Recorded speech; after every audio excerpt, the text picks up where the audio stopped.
Marney's Mix-Up, written by Jane Rushmore and illustrated by Sally Darby. Summer was coming to an end. Instead of picnics in the park, there were freshly landed conkers to play with. The leaves had already started falling from the trees, making a crisp carpet on the ground. As the sun set a little earlier each night, the shorter autumn days meant it was a busy time for squirrels. Nuts and acorns had to be collected and hidden away, ready for eating over the long winter ahead. This was the first year that Marney had to find and gather his own food. How hard can this be, he thought. All I have to do is collect a load of nuts and acorns. And then remember where I've buried them in a few weeks' time. What could go wrong? But it turned out to be trickier than Marney had expected. He didn't know where to start. He needed help, but his friends had hidden all the nuts from around the park and forgotten where to find them. So Marney decided that he would leave the others behind and try to collect nuts and acorns on the other side of the park, beyond the bushes. As he clambered through the undergrowth, Marney saw another creature gathering nuts. Someone or something he had never seen before. Before he could say anything, the fiery red, chubby-cheeked creature waved its arm in the air and made the strangest noise. Ibble, bobble, wibble, oomph. Poor Marney was so scared that he darted back through the bushes as fast as he could. What on earth was that? He asked himself. A monster?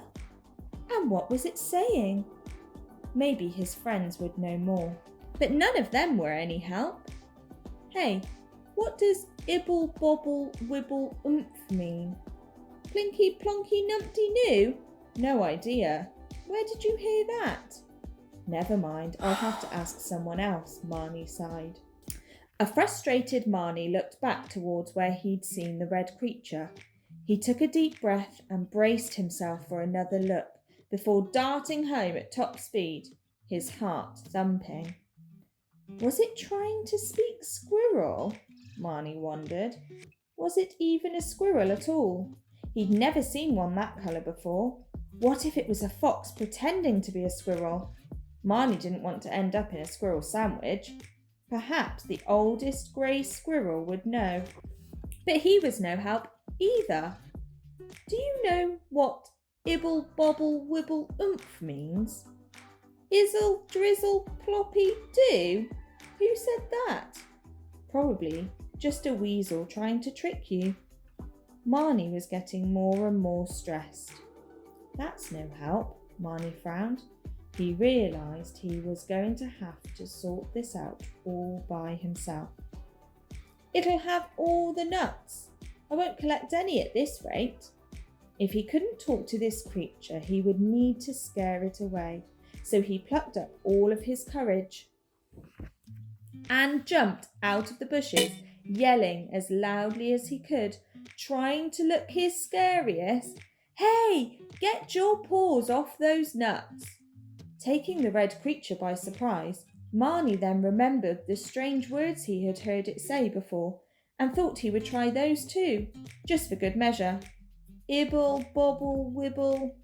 But then something strange happened.